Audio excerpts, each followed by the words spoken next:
తొందరపడి ఒక కోయిల ముందే కూసింది అని ఓ పాట ఉంది.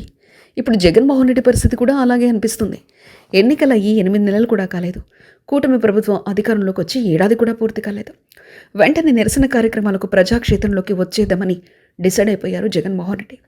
నిరసనలు, ఆందోళనలు, ప్రజా సమస్యలపై పోరాటానికి సిద్ధమవుతున్నారు. ఈ సమయంలో పోరాటాలు సిద్ధమవడం వల్ల అంత ఉపయోగం ఉండదనేది నిపుణుల మాట. ముఖ్యంగా జగన్మోహన్ రెడ్డి నిరసన కార్యక్రమాలు తెలియజేయడానికి ఇదే సరైన టైం కాదన్నది రాజకీయ విశ్లేషకుల అంచనా. మరో 4 నెలలు లేదా ఏడాది పాటు ఆగి ముందుకు వైసీపీ రాజకీయ నాయకులు అందరినీ కూడా ఏకదాటిపైకి తెచ్చి, అలాగే రాజీనామాలు చేస్తున్న వారందరి విషయంలో కూడా ఒక మంచి నిర్ణయానికి వస్తే బాగుంటుందని కార్యకర్తలు అంటున్నారు.